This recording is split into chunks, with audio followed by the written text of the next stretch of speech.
Chapter 29, verse 1. These are the words of the covenant that the Lord commanded Moses to make with the people of Israel in the land of Moab. So that's where they're standing right now, on the edge of the promised land after 40 years in the wilderness.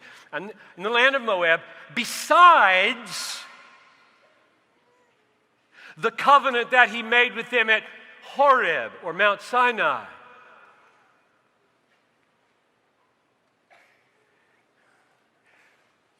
God is making another covenant.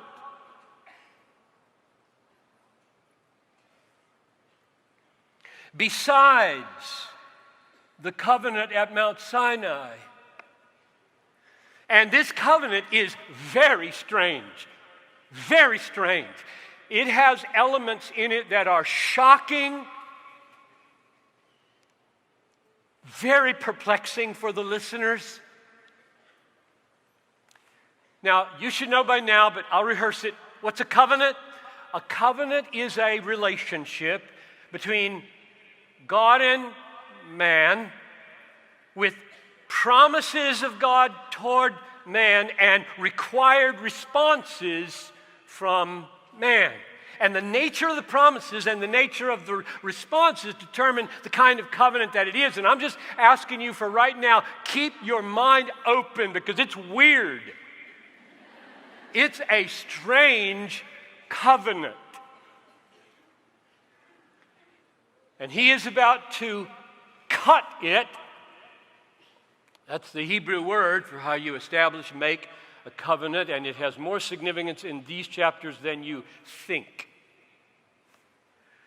Verse 2, Moses summoned all Israel and said to them, "You have seen," mark those words, "all that the Lord did before your eyes," mark those words, "in the land of Egypt to Pharaoh and to all his servants and to all his land, the great trials that your eyes saw," mark those words, the signs and those great wonders. But to this day, the Lord has not given you a heart to understand, or eyes to see, or ears to hear. But they have seen. It says so. Verse 2, you have seen. Verse 3, your eyes saw. Seeing, they did not see. That's a quote from Jesus. Matthew 13:13. What did they not see when they saw?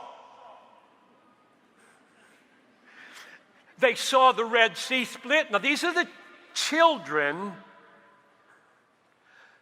of those who died in the wilderness. So everybody he's talking to is 18 years of old.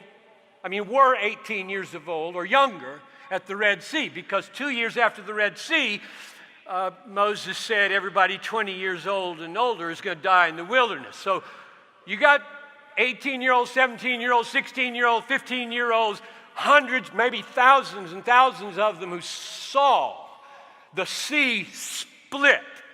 They saw water from the rock. They saw manna every morning, and they didn't see it.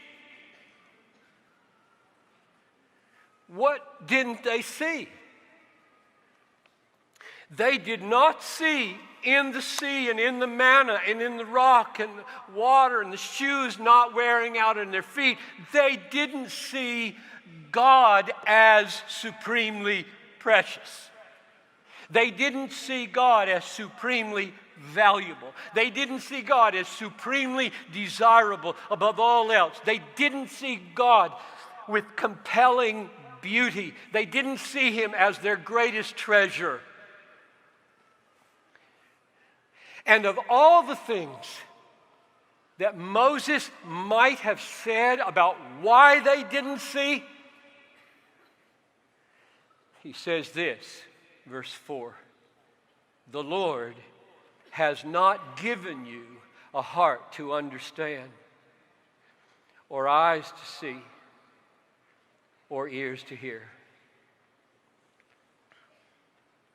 He hasn't given you the kind of heart that moves from amazement at wonders to love for the wonder-working God Himself. He hasn't given you that heart. So all you see is wonders. Amazing. These are amazing. No love for God.